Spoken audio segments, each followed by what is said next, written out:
All right, now we're going to go over Subpart E, which is reporting information to the government. So first, you'll have to know with your fatality and catastrophe reporting, your access to the government whenever they're actually asking for your records, how long you have, and then your Bureau of Labor Statistics information. 39 has a lot of different caveats in it, and then there are some if-then scenarios. So I'm going to read what 39 says here first, and then we'll go to our regulation online so you can see some of those questions. So you report to OSHA within 8 hours any fatalities within 24 hours for any incident involving one or more inpatient hospitalization, a loss of eye, or an amputation. And you do not need to report anything that is on a highway, public street, outside of a construction work zone. The construction work zone, you do have to report. If it's on a plane, commercial plane, train, subway, buses, then yes, you do have to report those. All of those you're still recording, it's just you're not giving that call to OSHA. So let's go and get on the regs to go site that I use, and I'm going to go down to subpart D, or excuse me, subpart E. So let's see, subpart E, that's D, there's E for auto recording. So 39 has a few implementation things that you might want to know. So number one is if the office is closed, how do you report? So basically you're reporting on that 800 number to reach OSHA, and that's how you can get it.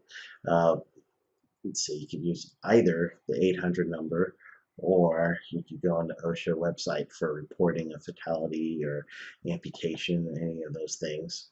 What if the information do I need to give? You have to give OSHA the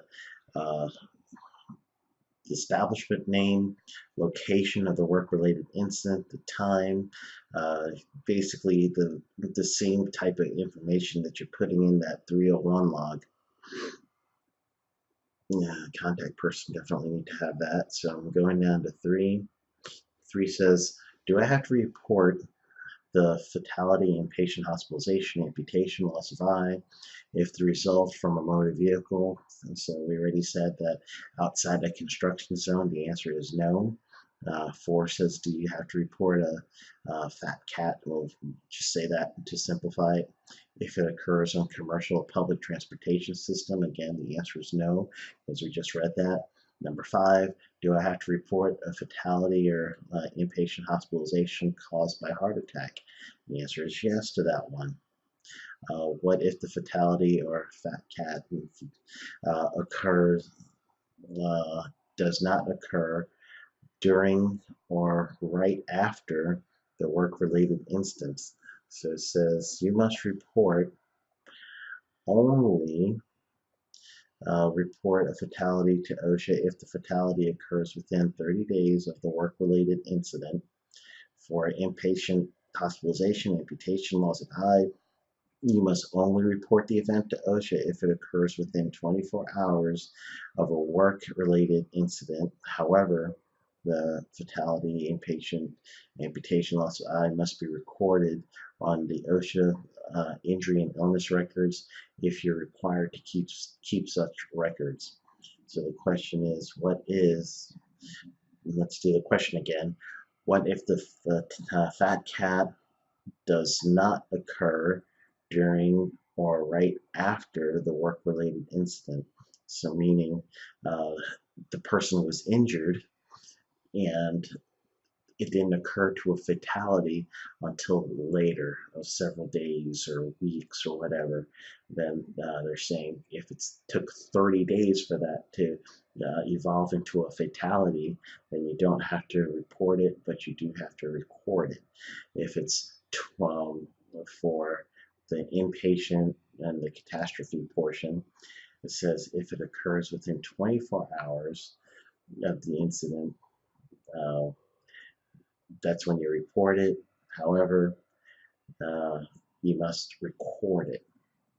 So let's look at the other question. So number 7 and number 8 is kind of related to what you see with number 6.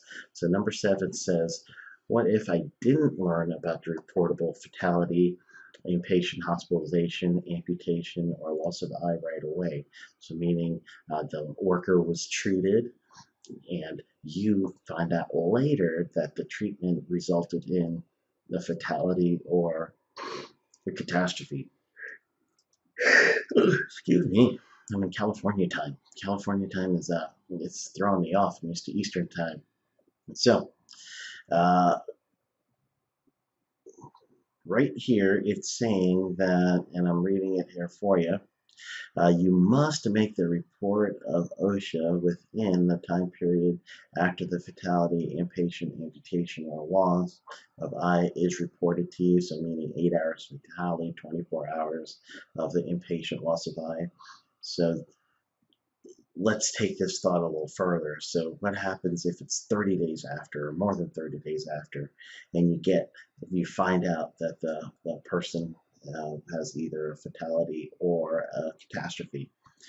Section 6 is telling you that after 24 hours you don't have to report, but I think that's my interpretation of this, and there aren't any letters interpretations yet, but the interpretation of this is that right after the event, meaning if you've already been notified that the event happened and then it progresses to uh, a fatality or catastrophe, but it progresses after that 30-day mark, then it's going to be a little different.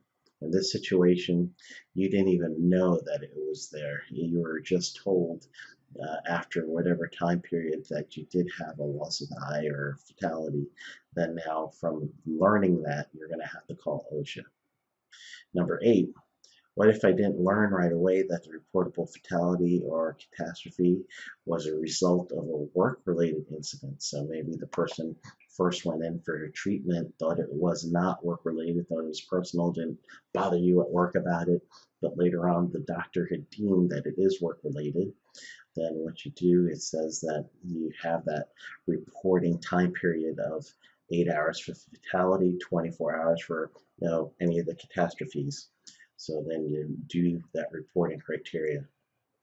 So inpatient hospitalization, number 9 is you're actually getting care when you're in there, not diagnostic. And the amputation definition is a traumatic loss of limb or other external body parts. Amputation include a part such as a limb or appendix that has been severed, cut off, amputated, either completely or partial. Fingertip amputations with or without bone loss, medical amputations resulting in irreparable damage, amputations of the body parts which has since been reattached. Amputation does not include avulsion, enunciations, degloving, scalping, severed ears, or broken or chipped teeth. So that is your definition of your amputation, so you would be aware of that one as well. So just be cautious. I would say if you are getting an actual call or notification about a fatality and you're not sure if you should be on that 37B6, 37B7, or B8, meaning if you should report it or just record it, then it might be worth it just to give OSHA a call on that one, just to make sure that you are on the right page and that you're doing the right thing. Providing records to the government, you have 4 hours to provide any records if it's being asked. Are you going to wait 4 hours? Probably not, but you have up to 4 hours. Subpart F I'm going to include in this, so E and F we're going to do together. You have to retain your records for 5 years for all of your documentation. And here is the letter of interpretations that I mentioned. So I'm going to read this one to you. After receiving the announcement of his workplace was scheduled to be downsized, an employee became upset, punched a cabinet with his right hand. The employee received first aid because his hand was bleeding, then was accompanied to the hospital. There they discovered that he had broken his fifth metacarpus. They gave him the appropriate care, and he is now in a plaster cast, recordable or not. This is a letter of interpretation from OSHA. I have a hyperlink in there, and the letter of interpretation is saying that yes, this is recordable because the worker did not intend to hurt himself, so they did not deem it self-inflicted. Employee returns to Atlanta on a Saturday morning for out-of-town work trip. The employee is not scheduled to work on Saturday. The employee leaves the airport, Atlanta airport, and decides he will not take the direct route home, but instead will go to the nearby convenience store. The employee drives past the highway entrance that is his normal route, drives to the convenience store. At the convenience store, the employee purchases gas, food for himself, flowers for the wife. After leaving the store, the employee takes the surface street towards the highway that would take him home. The employee is involved in an auto accident and is injured. Is this accident related? And the definition that they ended up coming with for this one is they said that because the nature, and this is the letter here, the letter of interpretation. And so they said because they call this recordable, and it is consistent that the getting gas is something you would normally do. And so the sentence down here means stopping for gas and food or normal activities involved in business travel. So therefore, they say that it is a reportable incident. So the mere fact that he got flowers and didn't go in the right way and went around the block and everything, whatever they're saying, getting gas is getting something in the interest of the employer. So therefore, they're calling this reportable. So that is one of the things that you would have to make sure you look for. Let's show you one more letter of interpretation.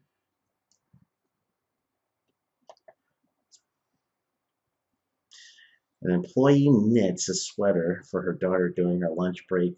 She lacerates her hand, needs sutures.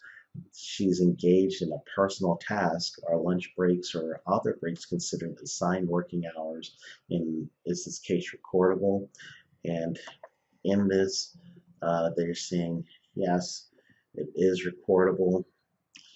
So this is the actual letter of interpretation. So the response is there wasn't any other there wasn't any exception that covers this. So though she was doing a personal task, and that's response number one I'm reading to you, the other part of that is from 1904 5B2 Roman numeral 5 is that she is in her assigned working hours. So then lunch breaks, even if it's paid or unpaid, it's still her assigned working hours. So that does not apply. So therefore, they're calling this a recordable offense. So the response number one says this case must be recorded, and then it gives you the why. So it's really errs to the side of the employees. So I just want to let you know. And that's just a couple of them. I don't want to read them all, but that is where you're looking for. So if you need to find a letter of interpretation on record keeping, there's plenty of them to help you out.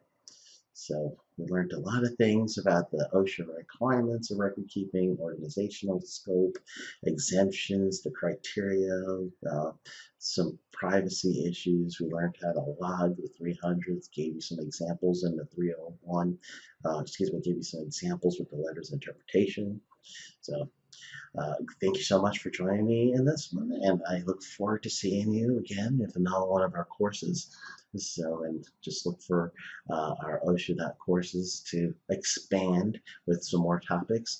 as well as we have an online safety culture membership site. It is called safetyculture.online. So look forward to seeing you there as well, and join the group discussions as well as some training. And you can also have a one-on-one with me through that online safety culture online. So have a wonderful day.